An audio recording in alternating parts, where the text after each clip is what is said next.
Okay, అందరికీ నమస్కారం.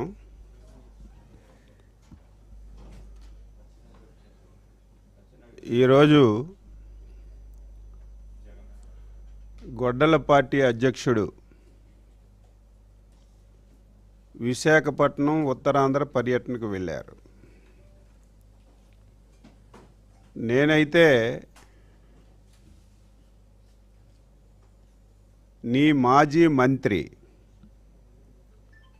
సీదిరి అప్పలరాజు కుమారుడు ఒక పేద గొర్రెల కాపరి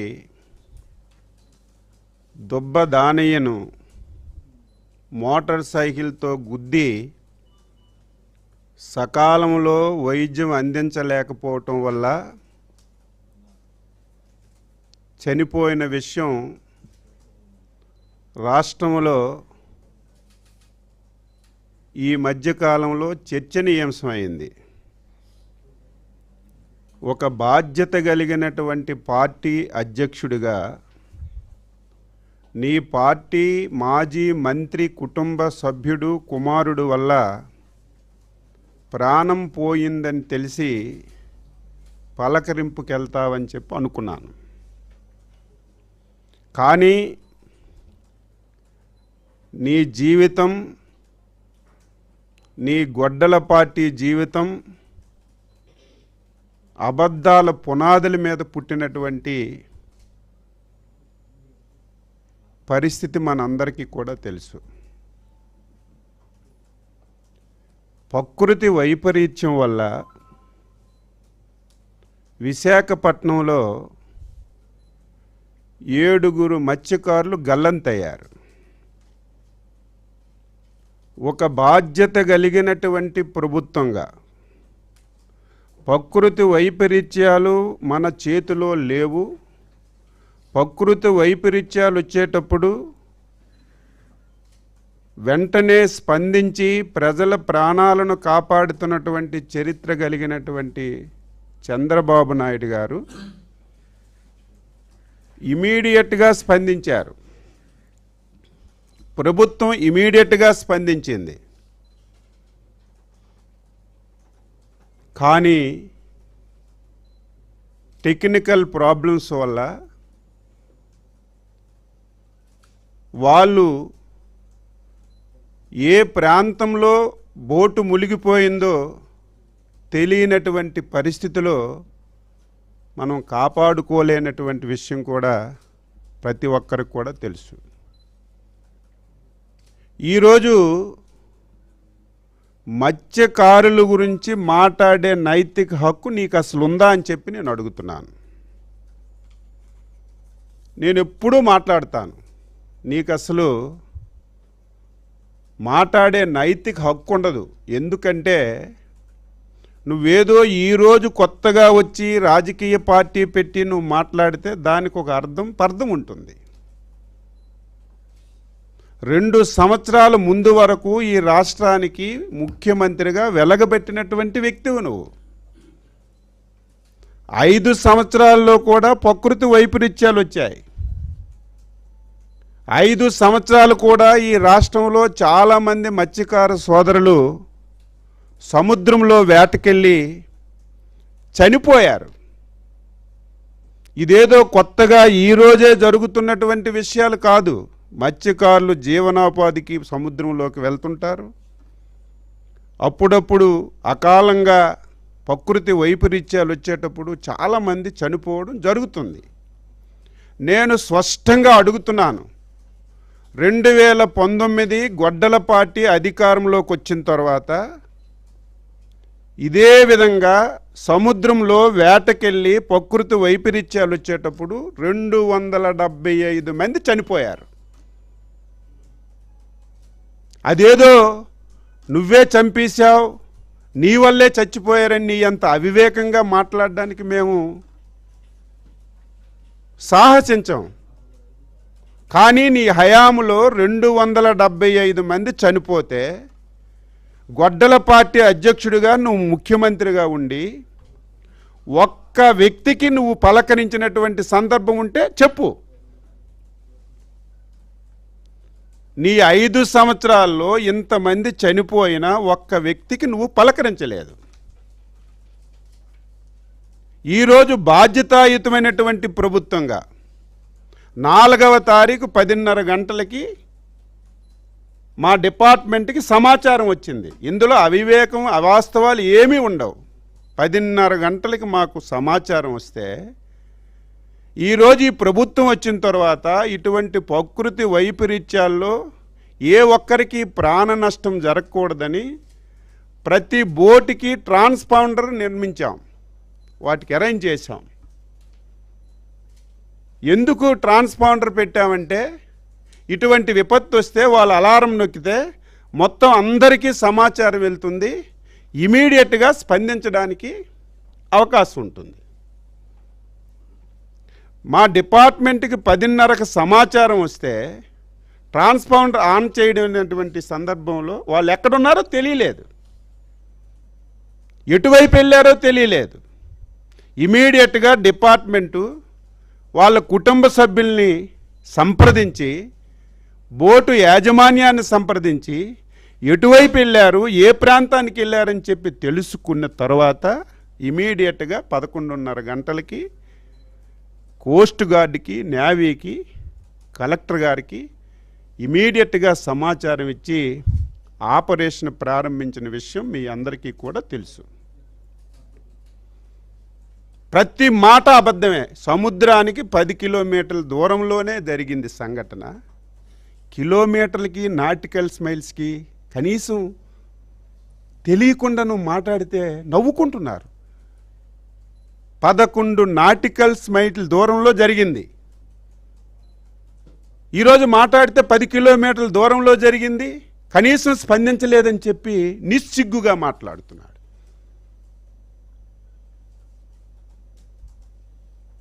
వెంటనే డిఐజీ గారు, నేను ఆ రోజు 3 రోజులు అదే పని మీద ఉన్నాడు, మంత్రులు వెళ్ళలేదు, అచ్చెన్నాయుడు గారు వెళ్ళలేదు. అచ్చెన్నాయుడు ఎక్కడ సంఘటన జరిగిన 6 నిమిషాల్లో ఉన్న వ్యక్తిని. ఈరోజు రాజకీయాల్లో కాదు, 30 సంవత్సరాల నుంచి రాజకీయాల్లో ఉంటున్నాను. ఎక్కడ ఏ ప్రమాదం జరిగినా, ఏ విపత్తు జరిగినా 6 నిమిషంలో ఉన్న వ్యక్తిని. సంఘటన జరిగిన రోజు అనుకోకుండా నా 2 కళ్ళకి క్యాటరాక్ట్ సర్జరీ చేయించుకున్నాను. 1 వీకు బయటికి వెళ్ళొద్దని చెప్పి డాక్టర్లు సలహా ఇచ్చారు, సేమ్ డే. నేను ఆ రోజు చాలా ఆందోళన చెందాను, ఇమీడియట్గా వెళ్ళాలి. వెంటనే కలెక్టివ్ గవర్నెన్స్గా మా మంత్రి కొండపల్లి శ్రీనివాస్ గారికి ఫోన్ చేసి, మా ఎమ్మెల్యేలకు ఫోన్ చేసి ఇమీడియట్గా వాళ్ళ కుటుంబ సభ్యుల దగ్గరికి పంపించాం, పోర్టు దగ్గరికి పంపించాం, అనునిత్యం పర్యవేక్షించాం.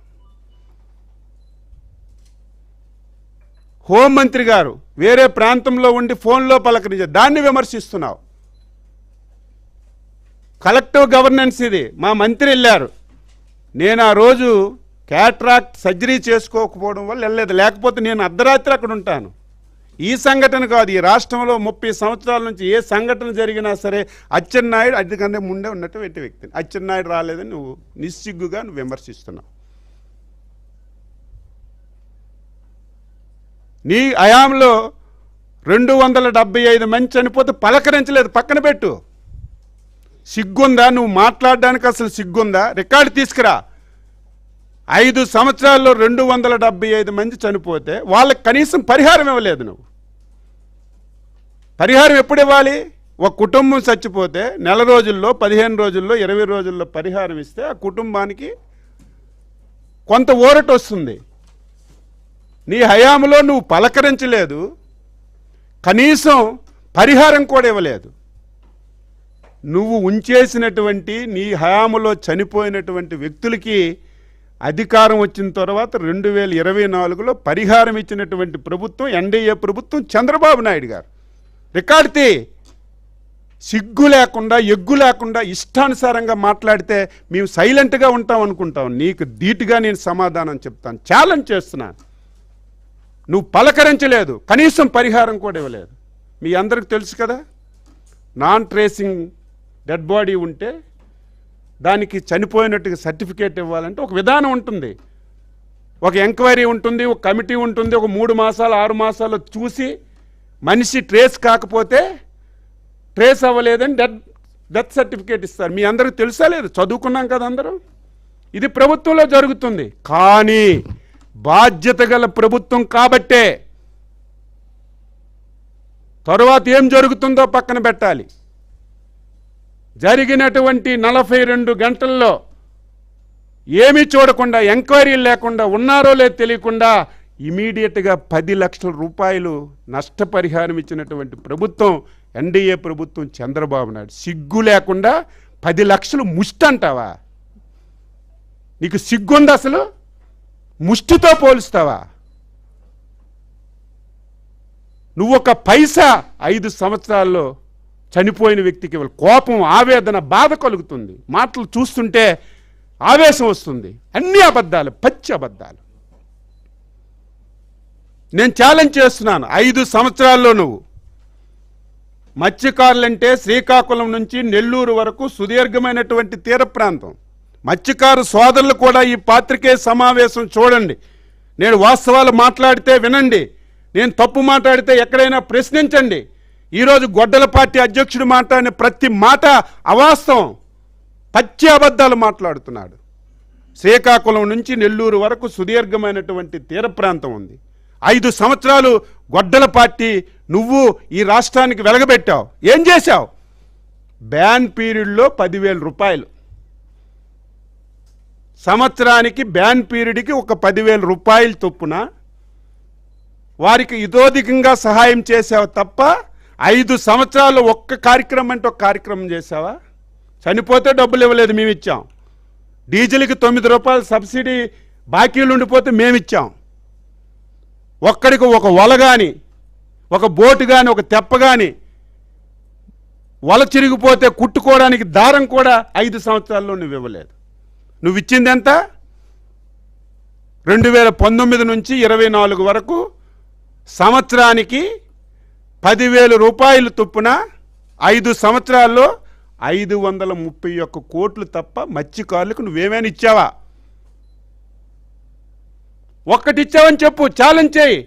నేను ఛాలెంజ్ చేస్తున్నాను, ఎక్కడికి రమ్మంటే అక్కడికి వచ్చి మాట్లాడతాను. మేము మాట ఇచ్చాం, నువ్వు 10,000 ఇచ్చావు, మేము 20,000 ఇస్తామని మాట ఇచ్చాం. 2 సంవత్సరాల్లో మత్స్యకారు సోదరులు కూడా తెలుసుకోవాలి.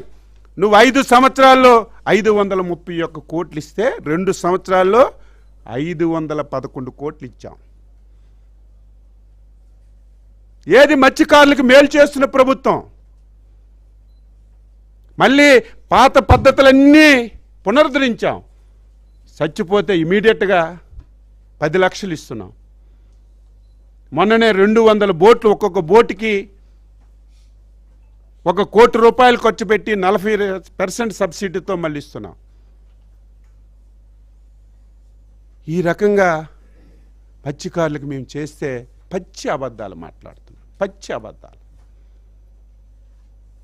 అసలు నువ్వు వెళ్ళవలసింది బాధ్యత కలిగినటువంటి ప్రభుత్వం వెంటనే స్పందించి నిర్ణయం తీసుకున్న మీద కాదు. నీ మంత్రి, నీ దగ్గర పనిచేసిన మంత్రి గొడ్డల పార్టీ నువ్వు ఎందుకు పెట్టావు? నువ్వు అంతే, నీ పార్టీ వాళ్ళు అంతే. నీకు తల్లి లేదు, చెల్లి లేదు, బాబాయ్ లేదు, ఎవడూ లేదు. ఎవడు అడ్డొస్తే అడిగి చంపేస్తావు. నేను ప్రతిసారి ఈ ప్లేస్లో కూర్చొని చెప్తాను, మళ్ళీ చెప్తాను. నీ పదవి గురించి, రాజకీయం గురించి ఎవరిని వదలవు. నిన్ను చూసి నీ కింద వాళ్ళు కూడా. భూమి ఆకాశం చూడలేదు ఆ మంత్రి 5 సంవత్సరాలు. పెద్ద నీతి కౌరులు, ప్రతి ఒక్కరిని, చిన్న పెద్ద లేదు, ప్రతి ఒక్కరిని విమర్శించడం. నీ స్థాయి ఏంటి? మాట్లాడే ముందు ఒక పద్ధతి ఉండాలి కదా. ఏం జరిగింది? వెంటనే స్పందిస్తే 6 బతికిపోయేవాళ్ళట. ఎక్కడున్నారో తెలియదు, అందుకే స్పందించలేకపోయాం. అన్ని ప్రయత్నాలు చేశాం. చిన్న రష్యా బోటు రక్షించింది. ఏం కాదని ఎవరన్నారు? ఆయన ఈదుకొని వస్తే వెంటనే రష్యా బోటు తగిలింది, రష్యా బోట్లోకి ఎక్కాడు. ఆయన్ని ఇదిగో తెస్తున్నాం, అదిగో తెస్తున్నామని గంటలు నడిపామట. హెలికాప్టర్ పంపిస్తే సార్ వాతావరణం అనుకూలించలేదు, బోట్లు పంపిస్తే అనుకూలించలేదు. అంటే ఆ సమయంలో వెళ్ళి ఇంకొక నష్టం జరగకుండా అనునిత్యం మేము పర్యవేక్షించి ఎప్పుడైతే సైక్లోన్ కంట్రోల్కి వచ్చిందో ఇమీడియట్గా హెలికాప్టర్ పంపించి తీసుకొచ్చాం. ఇమీడియట్గా తెచ్చిన వెంటనే హాస్పిటల్లో పెట్టాం, అన్ని సదుపాయాలు ఇచ్చాం. కొత్త బోటు మీరు ఇవ్వకపోతే మేము ఇస్తాం. కొత్త బోట్ అనేది ఇస్తారు. ఈయన ఒక్కరికే కాదు, ఎవరికైనా బోట్లు పోతే దానికి ప్రొసీజర్ ప్రకారం ఇస్తారు. ముందు మనుషుల గురించి ఆలోచించాలి. అది విమర్శన చేస్తున్నాడు. మీరు చూడండి, పచ్చి అబద్ధాలు మాట్లాడుతున్నాడు. ఈరోజు నీ మంత్రి ఏం చేశాను, మేమేదో వెంటనే స్పందిస్తే 5-6 బతికేవాళ్ళట. మేము కనిపించలేదు కాబట్టి స్పందించలేదు. నీ మంత్రి కొడుకు గుద్దిస్తే వెంటనే పక్కనున్న హాస్పిటల్కి పంపిస్తే ఎవరైతే దానయ్య బతికేవాడు.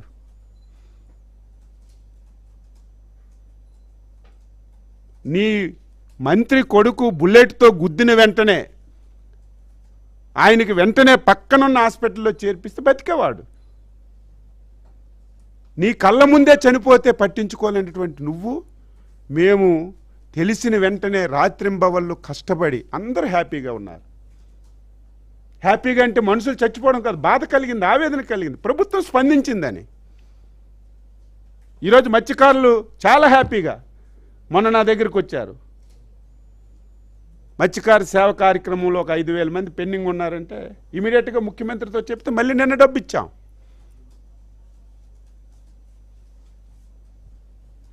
దీన్ని నేను తీవ్రంగా ఖండిస్తున్నాను. ఇలాంటి సౌకుబారి విమర్శలు ఎవరు నమ్మే పరిస్థితి లేదు. ఇవన్నీ వాస్తవాలు అని చెప్పి సందర్భంగా తెలియచేస్తూ,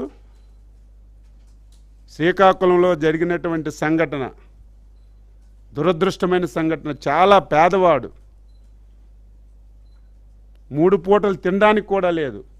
ఒక ఓనర్ దగ్గర గొర్రెలు కాసుకుంటే నెలకు 5,000 రూపాయలు ఇచ్చినటువంటి వ్యక్తి, 42 సంవత్సరాలు, ఒక మెంటల్ డిజాస్టర్ అయినటువంటి వైఫ్, 2 పిల్లలు. ఏ రకంగా స్పందించాలి? నేను ఎందుకు జరిగిందని. యాక్సిడెంట్లు జరుగుతాయి, నేను అది విమర్శించదలుచుకోలేదు. ఎవరు కావాలని చేయరు, యాక్సిడెంట్ జరుగుతుంది. అందులో బాధ్యత కలిగినటువంటి రాజకీయ నాయకుడు నువ్వు. మొన్నటి వరకు మంత్రి పదవి వెలగబెట్టావు, ప్రతి ఓడి మీద విమర్శించావు. నువ్వేం చేయాలి?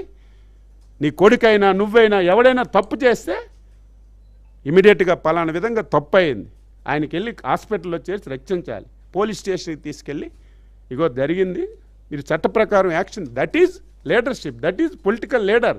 నువ్వేం చేశావు? నీ కొడుకుని రక్షించుకోవడానికి అమాయకుడైనటువంటి ఒక త్యాడి అనే ఒక కుర్రవాడిని నువ్వు ముద్దాయిగా చూపించావు. సిద్ధార్థ త్యాడి. మేమందరం ఇంటర్ఫీర్ అయ్యేలా రాజకీయాలు చేయలేదు. నీలాగా ఇలాంటి అవకాశాలు వస్తే వెంటనే రాజకీయాలు చేసి జైల్లో పడేసి ఇష్టం వచ్చినట్టుగా ఇబ్బంది పడి మేమేం చేయలేదు. చట్టం తన ప్రకారం తాను చేస్తుంది. ఈరోజు ఇలాంటి దొంగలు ఉంటారనే, ఇలాంటి గొడ్డల పార్టీ ఉంటారనే చంద్రబాబు నాయుడు గారు మొత్తం డ్యాగ కళ్ళుతో రాష్ట్రం అంతా సీసీ కెమెరాలు పెట్టారు. ప్రతిదీ మీరు చేసేయడం, మా మీద తోసేయడం, గుడ్డ కాల్చి మా మీద పడేయడం, ప్రతిదీ అంతే. ఇక నుంచి నువ్వు తప్పించుకోలేవు. ఇది తప్పించుకోవాలని ప్రయత్నం చేశావు. వెంటనే ఎస్పీ గారు సీసీ కెమెరాలు మొత్తం చూశారు. ఎప్పుడు గుద్దారు, ఎక్కడ చనిపోయారు, ఎక్కడ పడారు, ఏమైంది, మొత్తం వాస్తవాలన్నీ బయట వచ్చాయి. ముందు కొడుకు కంటే తండ్రే పెదం ముద్దాయి ఉండాలి.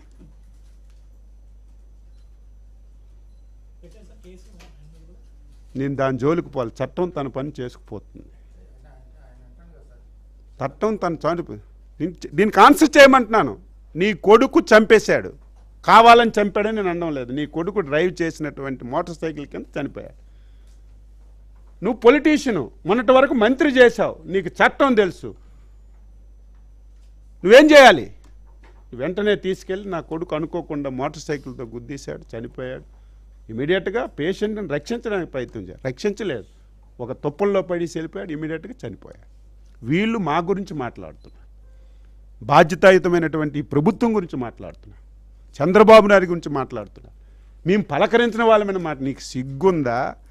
ఆ మాట్లాడే నైతిక హక్కు ఉందా? చంద్రబాబు నాయుడు ప్రభుత్వంలో విపత్తు వస్తే అరగంటలో అర నిమిషంలో ఉన్నటువంటి వ్యక్తులు అందరం ఉన్నాం. ఎవరూ వెళ్ళలేదంట. ఏం కొండపల్లి శ్రీనివాసరావు గారు మా ప్రభుత్వంలో మంత్రి కాదా? అర నిమిషంలో అక్కడికి వెళ్ళలేదా? రెండో రోజు ఎంక్వైరీలన్నీ తర్వాత ముందే డబ్బిద్దామని నా సహచరుడు మత్స్యకార మంత్రి కొల్లు రవీంద్రకి చెక్కులు ఇచ్చి విశాఖపట్నం పంపించి ఫ్యామిలీస్కి పలకరించి వాళ్ళకి చేతుల్లో వచ్చి నీ కళ్ళు కనబడవా? నీ పేపర్లు నీ టీవీలో ఆ విషయాలు ఏం తెలియవు నీకు? ఇష్టం వచ్చినట్టు మాట. ఎవడూ రాలేదు, ఎవడూ పట్టించుకోలేదట.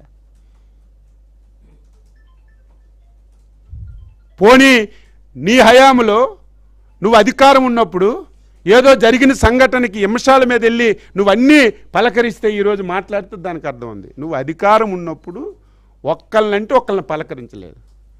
ప్రతిపక్షంలో ఉన్నప్పుడు రాజకీయం చేయడానికి నువ్వు ప్రయత్నం చేస్తున్నావు. నిన్ను విడిచిపెట్టం. ప్రతిదీ వాస్తవాలు చెప్తావు. నేను చెప్పింది ఈరోజు వాస్తవం అవునా కాదా?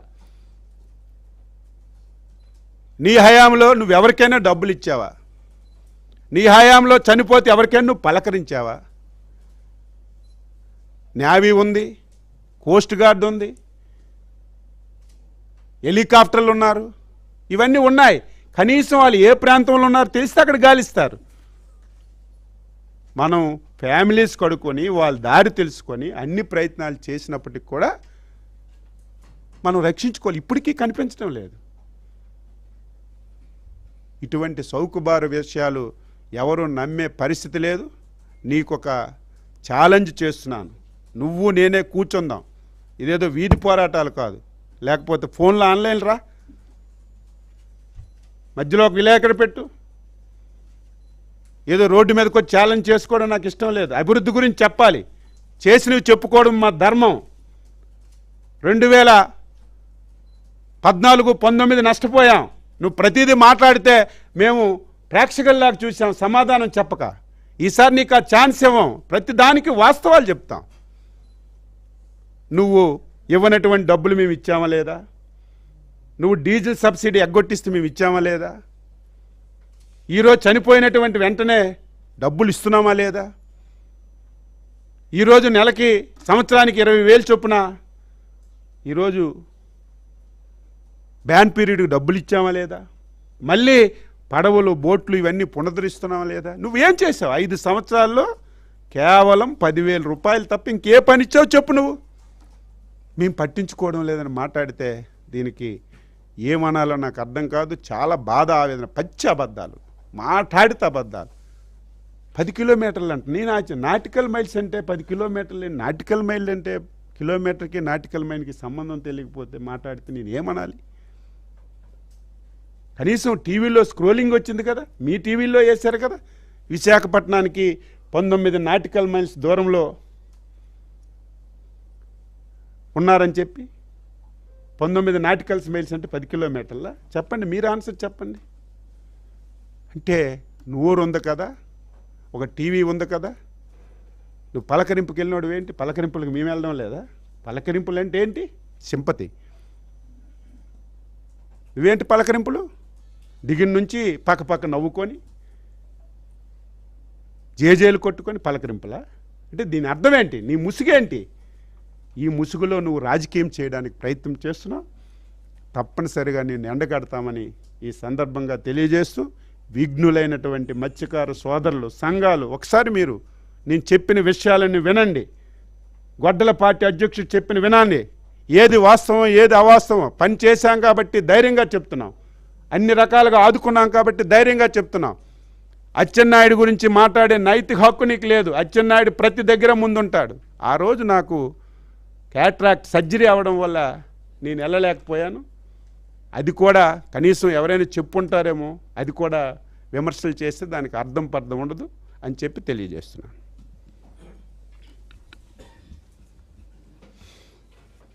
ఓకే, ఇంకేమైనా క్వశ్చన్?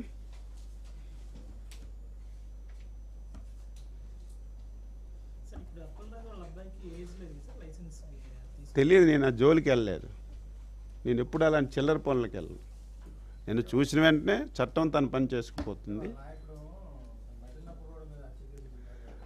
అసలు నేను అనేది నేను ఇప్పుడు ఈరోజు ఆయన పలకరింపుకు దానికి వెళ్ళాలి.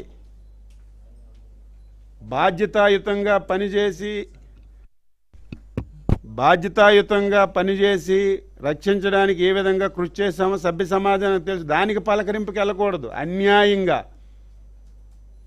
ఒక పేద గొర్రెల కాపర్ని చంపేశాడు నీ నాయకుడు, దానికి పలకరింపుకి వెళ్ళాలి. వెంటనే నువ్వు స్పందించాలి. మీ నాయకులు స్పందిస్తే ఆయన ప్రాణం కాపాడేది. ఆయన స్పందించక ఆయన ప్రాణం కొట్టిస్తే ఆయనకి నువ్వు పలకరించాలి. ఆయన ఏజ్ ఉందా లేదని కాదు, మేము పోలీసులు అనేది వాళ్ళ వ్యవహారం వాళ్ళు చేస్తారు. నేను మళ్ళీ చెప్తున్నాను, ఎవడు ఏ తప్పు అచ్చెన్నాయుడు చేసినా తప్పించుకోలేడు. నేను ఎలాగ తప్పించుకుంటాను? డేగకళ్ళు చట్టం అందరికీ ఒకటే, న్యాయం అందరికీ ఒకటే. వీళ్ళు ఇలాగే చేశారు 5 సంవత్సరాలు, అన్నీ వీళ్ళు చేసాడు. మీరు చూశారుగా 2-3 సంఘటనలు. ఆయన కారు కింద పడిపోతే అది కూడా దాపరికం చేశారు. సీసీ కెమెరా ఉంది కాబట్టి నీట్గా తెలిసింది, దొంగ బయటపడ్డాడు. చిత్తూరు జిల్లాలో మామిడికాయలు ఈయన ట్రాక్టర్ కింద తెచ్చి మామిడికాయలు కింద పోసి ఈయన ట్రాక్టర్ ఎక్కించేసి ఏదో రైతులు తెచ్చారు. అన్నీ డ్యాగ కళ్ళతో సీసీ కెమెరాలతో నీ బండారం అంతా బయట వాస్తవాలు. ఇందులో ఎందుకు నేను వెళ్ళి కొడుక్కి పోలీస్ స్టేషన్లో సరెండర్ చేశావు? అదే సీసీ కెమెరా లేకపోతే ఇష్టం వచ్చినట్టుగా మాట్లాడి కక్ష సాధింపు చర్య, మత్స్యకారుల మీద చంద్రబాబు నాయుడు ఈ రకంగా మాట్లాడేవాళ్ళు. మాట్లాడడానికి ఏముంది ఇందులో? కక్ష సాధింపు చర్య ఏముంది? సీసీ కెమెరాల్లో నీ వ్యవహారం అంతా బయటపడింది. ఎవడం ఏది చేసినా సరే దాపరికం ఉండదు. ఈ ప్రభుత్వం ప్రజాప్రభుత్వం, చట్ట ప్రకారం లోపలికి పనిచేస్తున్నటువంటి ప్రభుత్వం. ఎవరి మీద కక్ష అనేది ఉండదు. కక్ష తీర్చుకుంటే అసలు వీళ్ళు తిరిగే వాళ్ళే కాదు. నేను కూడా 5 సంవత్సరాలు ఎమ్మెల్యేగా ఉన్నాను నీ ప్రభుత్వంలో. ఇటువంటి సంఘటనలు చాలా జరిగాయి ఈ రాష్ట్రంలో. నీలాగా విహారయాత్రలకు కాకుండా నిజంగా పలకరింతకి వెళ్దామన్నా సరే తెల్లవారు ఏకోజామున వచ్చి మా ఇంటికి తాళాలేసి బయటికి రానివ్వనటువంటి పరిస్థితి.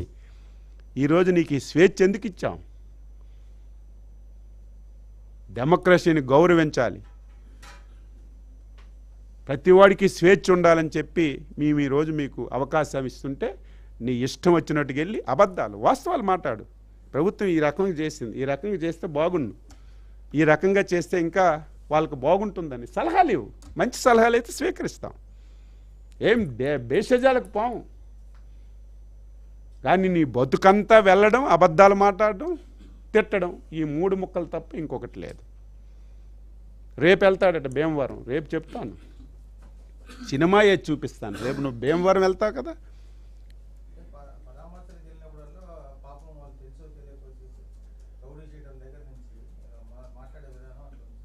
అందరూ అంతే.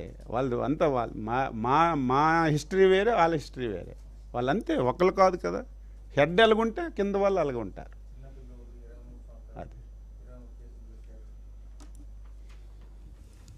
ఓకే.